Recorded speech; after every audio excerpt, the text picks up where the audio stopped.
Vamos lá, Josias. O fato de ele deixar a relatoria pode fazer com que ele se afaste um pouco mais dessa mira de uma investigação ou não? Isso pode até agravar a situação dele? Não, o Toffoli só será retirado da alça de mira dos investigadores se houver uma grande operação para abafar a investigação, né? Que é o risco que esse caso Master corre. Se o Dias Toffoli não usasse toga, ele já teria recebido a visita dos rapazes da Polícia Federal. Material não falta. Então, há um relatório da polícia entregue ao presidente do Supremo, Edson Fachin. Esse relatório traz detalhes sobre relações do Toffoli com o Daniel Vorcaro, relações pessoais e financeiras. E é tão eloquente o relatório que, mesmo não tendo sido divulgado, forçou o Dias Toffoli a se reposicionar em cena. Ele vinha escondendo o fato de que era sócio da empresa que vendeu para um fundo do Master aquele resort, o Taiaiá, o resort que fica lá no interior do Paraná. Ele simplesmente omitia esse fato. E ele foi obrigado, foi compelido pelas circunstâncias a reconhecer, numa nota oficial, que recebeu dinheiro da venda de cotas desse resort Taiaiá, que pertencia a ele e a seus familiares, vendeu para o fundo Arlim, controlado pela REAG, que é a gestora de fundos enrolada nesse escândalo do Master e na Operação Carbono Oculto, que desbaratou relações, inclusive, do PCC com o mercado financeiro, com investimentos na Faria Lima.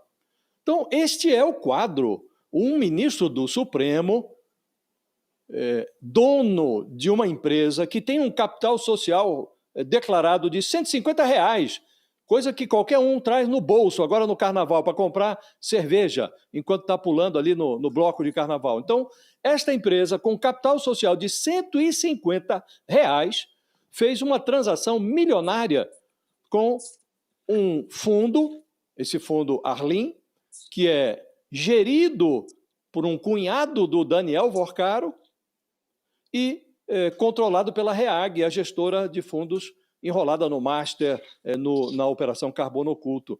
E, horas depois de admitir, pela primeira vez, ser sócio dos irmãos nessa empresa, e fica uma impressão de que os irmãos são laranja do Toffoli, porque, ouvida, uma cunhada do ministro diz que o marido dela não tem sociedade nenhuma em resort, disse que mostrou a casa dela, que é a sede da tal empresa, está registrada numa casa humilde no interior de São Paulo, e lá mora a família do irmão do ministro, e a cunhada dele disse, não é, meu marido não é sócio de empresa nenhuma, de resort nenhum, e olha aqui a casa, é uma casa humilde.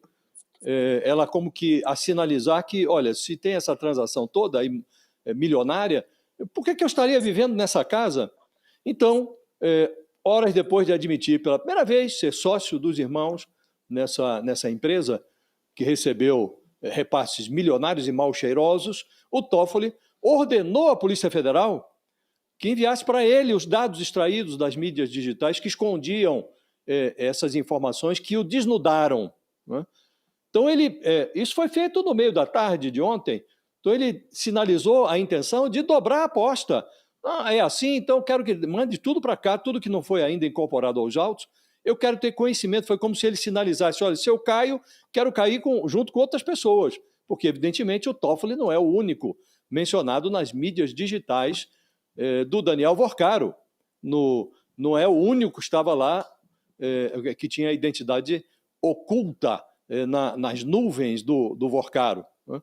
E depois, à noite, ele teve que se render às evidências de que não tinha a menor condição de continuar como relator do caso. Agora, é uma ilusão, Fabiola, imaginar que a Polícia Federal simplesmente vai deixar o Toffoli de lado. Tá bom, não é mais relator, então vamos esquecer tudo que foi descoberto sobre ele. Não há essa possibilidade. Inclusive, o Fachin teve que mandar o relatório da Polícia Federal para o Procurador-Geral da República. Aliás, a essa altura, é preciso perguntar onde é que anda o Paulo Gonet, que não demonstra apetite por procurar nada que se relacione aos poderosos do Supremo Tribunal Federal. Onde está o procurador? Ele agora tem que se manifestar, porque recebeu finalmente o relatório da Polícia Federal, que chegou primeiro às mãos do Fachin, mas está com ele agora. Então, cabe ao Procurador-Geral acompanhar essas investigações e, lá adiante, havendo elementos, se for indiciado o Toffoli, se chegarmos a esse cenário, a essa situação, o procurador vai ter que ver se oferece denúncia e o Supremo, lá adiante, Fabiola, vai ter que se manifestar sobre a eventual incriminação de um de seus ministros num rolo criminal, num processo penal. E o Toffoli não é o único, é preciso lembrar isso, porque já foi extraído de um celular do Vorcaro aquele contrato firmado pela mulher do ministro Alexandre de Moraes, a doutora Viviane Barsi, um contrato de 130 milhões de reais com o Master, 3,6 milhões de reais por mês durante 3 anos. Estava lá esse contrato e, evidentemente, o contrato não é a única menção ao ministro Alexandre de Moraes e seus familiares.